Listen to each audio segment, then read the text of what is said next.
Hello, my name is Adam Bernard from AutoPerspectives, and I'm here at the Chicken Champion Center for this year's New York International Auto Show. Now, in my previous corporate life, one of the things I did was take a variety of people through the Detroit Auto Show. That included everyone from the CEO and the board of directors down to work-level engineers. Now, auto shows are not quite as broad in coverage as they used to be, but there are some things here at the New York show that I thought you might want to see. So we're going to try a little virtual walk-along, and you can join me as I walk through some of the more significant vehicles that debuted here in New York. So settle back and fasten your seatbelts. We're going to start our tour in the Subaru exhibit. And as you can see, Subaru is a big fan of the New York International Auto Show, judging by the amount of money they spent on this very, very nice looking nature-inspired exhibit. Subaru often takes the advantage of the show to debut new vehicles, and we actually had 2 global debuts and 1 significantly updated vehicle. So we're actually going to start up on stage here with the Subaru Outback. And you'll see the Subaru Outback Wilderness on the right, and we're going to spend a little time here with the standard Outback here on the left. Now, you might recall that the original Outback has been around for about 30 years. This vehicle was launched as a station wagon version of the Subaru Legacy sedan with some additional off-road oriented equipment to make it look somewhat more SUV-ish. Now, what's happened is that the Subaru Legacy, on which the original Outback was based, has gone out of production, leaving the Outback as a standalone vehicle built here in the US. And the new version basically tries to amp up the SUV-ness of the vehicle. So you can see it still looks a little like a station wagon, just with, frankly, a lot more plastic cladding, and in my personal opinion, maybe a little too much of that. The vehicle is about 2 inches taller than last year's Outback. It's on the same wheelbase, so it is just a little roomier on the inside, but to me, it doesn't really have the proportions that you expect of a typical mid-sized 2-row SUV. Under the hood of the new Outback is very traditional boxer engines, the 2.4 liter turbo or the standard 2.5 liter. A lot of the improvements to the new Outback are on the inside of the vehicle, which is quite a bit nicer than a lot of the previous Subarus that we've seen. The previous Outback had a 11-inch vertical portrait style screen. This is a new 12-inch horizontal screen. It surrounds a brand new Android-driven infotainment system, which is supposed to be much more responsive. Subaru's also added additional technology along the way, including the availability of hands-free driving, not unlike GM Super Cruise or Tesla's full self-driving. So that's kind of a significant upgrade for a non-luxury brand. We don't know pricing yet because the vehicle will be launching at the end of 2025, nor do we know anything about pricing, but we expect it will be a little more expensive than the current vehicle. The one thing that you will not see in the new Outback at all is any sort of electrification. So not even any kind of mild hybrid, regular hybrid, or plug-in hybrid. Further down here, we have the Wilderness. Wilderness is a new sub-trim for Subaru for a number of their vehicles, and it basically denotes a little extra off-road capabilities. The grille up front, you can see, has the Subaru name rather boldly displayed in case you forget what kind of vehicle that you're driving. And the vehicle gets beefed up suspension, additional off-road hardware, and unique wheels and tires. And so, again, the overall idea here is to take Subaru a little further off-road than it's been. Aesthetically, I'm not sure this is necessarily the right direction to go with this particular vehicle. It is a little more in your face, but on the other hand, it's definitely unmistakably a Subaru. When we leave the Outbacks, we'll head into the EV section near the back of the Subaru exhibit here, walking by some of the rest of the current Subaru portfolio. Subaru is kind of one of those success stories a lot of folks don't talk about. It's kind of an odd brand. They have very loyal buyers, and they have been seeing consistent sales increases over the past couple of years, despite the ups and downs in the auto industry. The vehicle we're going to stop at here is the updated Subaru Solterra. Now, you might recall that the Solterra is a jointly developed product with Toyota. Toyota has the BZ4X. Now, a couple of months ago, Toyota unveiled an updated BZ4X in Europe, addressing a lot of the weaknesses of this vehicle, because frankly, when it was launched a couple of years back, it was not a really competitive EV. It was not very fast, the range was not very good, it didn't charge very quickly, and it wasn't really much to look at. The Solterra addresses a lot of these issues. You'll note that the cladding is now body color, so that cleans up a lot of the outside. It gets a facelift front and rear, including the new Subaru signature lights. Underneath is a new battery, which has enabled a 285-mile range on the EPA cycle with all-wheel drive. That's a 25% increase over the existing Solterra, and we expect all these improvements to carry over to the BZ4X as well. They've also slightly improved the charge time, 10 to 80% in a little over half an hour. And then when you get inside the vehicle, It's largely the same setup, but it now has a larger 14-inch touchscreen in the middle, and you'll see that the instrument cluster is mounted right up against the base of the windshield like last year's Solterra, but instead of a round steering wheel, which kind of gets you in your way, you now have a squircle with a flat top and a flat bottom, which makes it a little easier to see all those instruments. So overall, is this a class-leading EV? Not necessarily, but it's definitely more competitive. The other thing worth noting is the XT variant, which is a 338 horsepower all-wheel drive variant, which will get you from 0 to 60 in about 5 seconds. Now, more significant than the Solterra is the other global debut that we saw here in New York, and that is the Subaru Trailseeker, not to be confused with the Nissan Pathfinder. Now, initially when this vehicle was teased, I was expecting something a little smaller than the Solterra, and it turns out what we got was kind of a Solterra Plus. If you look very closely from the B-pillar forward, most of what we're seeing here appears to be carried over from the Solterra, and if it's not a direct carryover, it frankly should be, because visually it is so similar. It does appear to have the same wheelbase and the same battery as the Solterra. The motors have been upgraded a bit to the tune of 375 horsepower, and that makes the Trailseeker the fastest Subaru with 0 to 60 in about 4.3 seconds. They're also claiming an all-wheel drive range of about 260 miles. To be honest, 260 is maybe just on the low side of being competitive, as there are some all-wheel drive SUVs out there that will get closer to 300 miles on a full charge. The interior is also appears to be carried over from the Solterra down to the 14-inch screen and the squircle steering wheel. But the big change is basically the back half of the vehicle. They've raised the roofline about an inch, and they've increased the rear overhang about 6 inches. So what you have is more interior space and more cargo space. And that essentially elevates the Trailseeker to a mid-size entry. So consider the Trailseeker and the Solterra to be the same relationship as Chevrolet's Blazer EV and Equinox EV.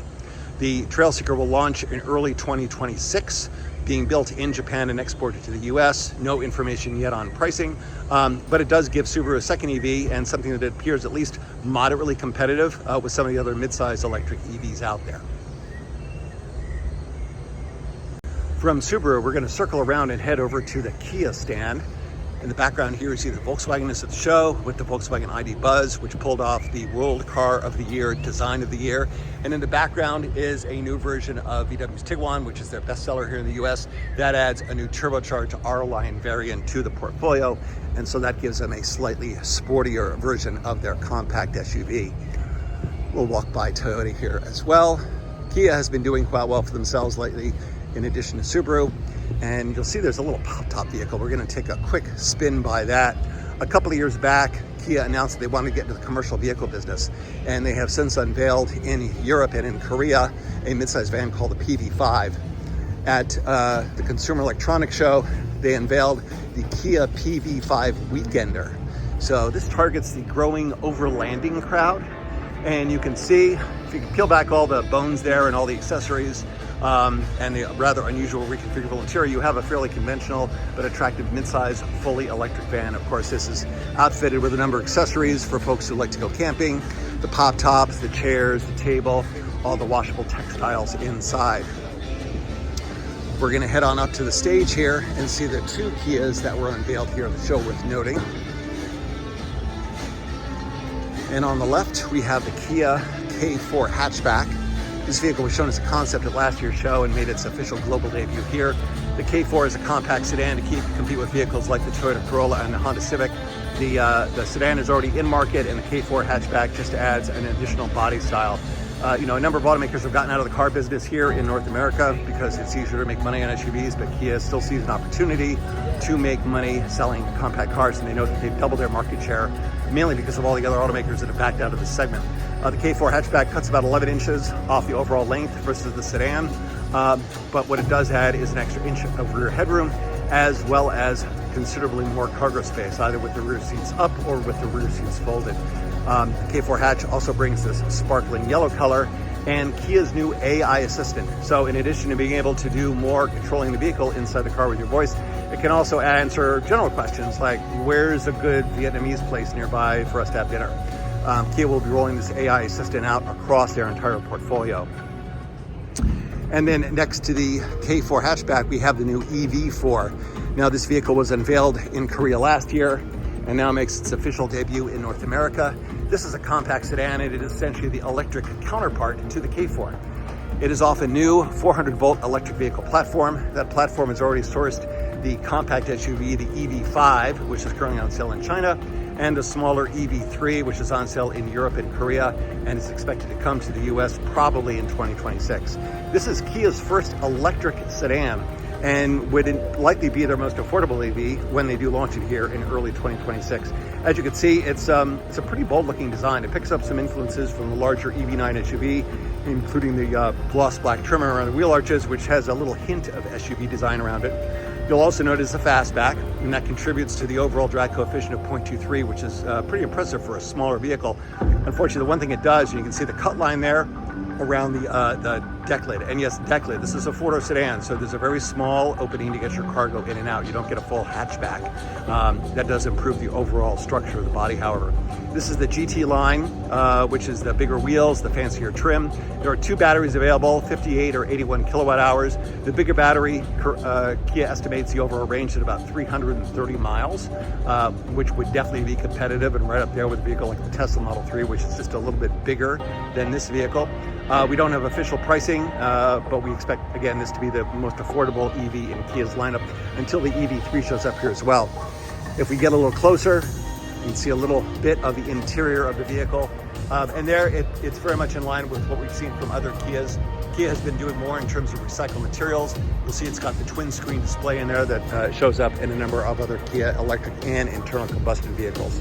So overall, looks to be a pretty impressive vehicle as Kia expands their full portfolio of electrified products. And from here, we're going to cross the floor all the way over to Hyundai, and we'll see what else is sitting around here on the way over. If you attended the Detroit Auto Show, you might have noticed that there were not a lot of European brands represented. Here we're walking by the Audi stand, which I believe is a dealer set up here, so there are a few vehicles on display. Maserati actually had a press conference to show off a new track version of their MC20 supercar. They've also had some updates to their Recale SUV. And over here on our left, we have the Volvo EX90, which walked off with the World Car of the Year award for Best Luxury Car. And that vehicle is a pretty sophisticated three-row SUV. It includes 800-volt capability, as well as all the usual expected Volvo safety features. Mercedes is here as well, including their Mercedes van. And we'll walk by our friends from Lincoln here with their trio, or quartet, I should say, of SUVs. We get around to where we're headed, which is the Hyundai Palisade. You'll see they have a separate section for N. N is to Hyundai what AMG is to Mercedes, or what M is to BMW. And a couple years back, Hyundai decided they wanted to get into the performance vehicle business, and in order to do that, they needed some help. They actually poached the head of BMW's M division, Albert Biermann, to help them tune the suspensions of their vehicles, and now have built themselves quite a portfolio of driver-oriented cars and SUVs. But the vehicle that we are here to see is the Palisade. Here we have it at the front here. So this is the second generation Hyundai Palisade, a vehicle very much tuned for the American market. It is a three-row midsize SUV competing with vehicles like the Buick Enclave, designed to be a premium entry. It is front drive and all-wheel drive, and the version that we're looking at here is the XRT Pro. Now, just as some brands are developing, like Subaru has Wilderness, Hyundai is developing XRT as their off-road oriented sub-brand. For a number of reasons, and I'm not a psychologist, a lot of car buyers are interested in vehicles that either can go off-road or give the impression that they can go off-road if needed. And so that's the reason for XRT, and we're seeing the XRT name deployed across a number of vehicles in Hyundai's portfolio, including even the new Ioniq 5. So this is a three-row vehicle. The standard configuration is a V6. But after being bugged by customers for a while, Hyundai has decided to add a hybrid variant to the Palisade as well. So this is a 2.5-liter turbo hybrid. Hyundai claims this is the only three-row SUV with 300 horsepower or more and 30 miles per gallon or more. So we don't have the official EPA numbers, but it seems to be a pretty well put together vehicle. The XRT Pro adds specific trim front and rear, an electronic locking rear differential, and an extra inch of ground clearance. So there are some functional upgrades. It's not just a bit of cosmetics. We'll walk over here to the stand, and you can get a closer look at both another version of the Palisade XRT as well as the non-XRT version. And we'll be able to take a look inside this vehicle as well. regular Palisade gets a little less black trim and a little more fancy silver and chrome trim.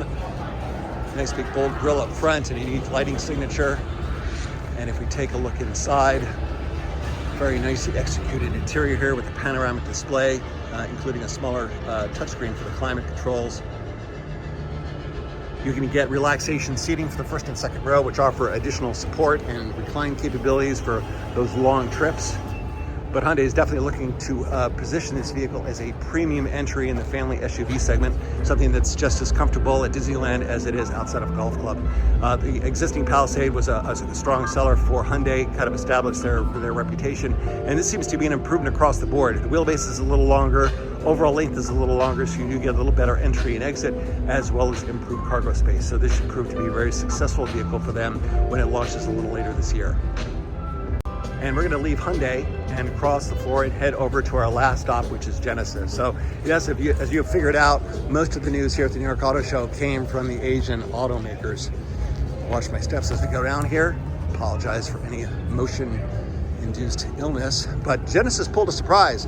We knew that Genesis had an event Tuesday night before the official press days for the auto show, and a lot of folks expected them to either bring over the X Grand Coupe and convertible that was shown at the Seoul Mobility Show, or to show the new Genesis GV90 flagship SUV, which launches later this year. Instead, they brought something called the X Grand Equator.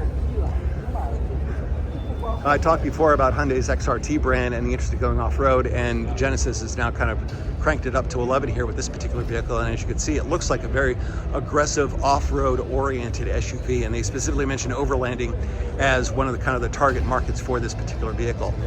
It is roughly a mid-size entry. It's a 5-seater. You can see up front, it's got the signature twin wraparound lamps. You'll also note it does not have a grille. Now, Genesis hasn't indicated what is powering this particular concept, although Genesis officials have indicated it could share a platform with something like the Kia EV9 and the Hyundai Ioniq 9, but would likely offer a range-extending EV powertrain in addition to electric, so it would not be solely electric. The proportions of the vehicle are much like a traditional luxury car with that long dash to axle, although part of that's enabled by the very stiff windshield.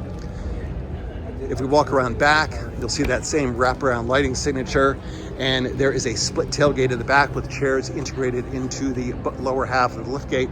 Unfortunately, the vehicle is locked, so we can't really show you any more than that. What's also really fascinating about the X Grand Equator is the inside, and hopefully you'll be able to see there, but you'll note there's no screen.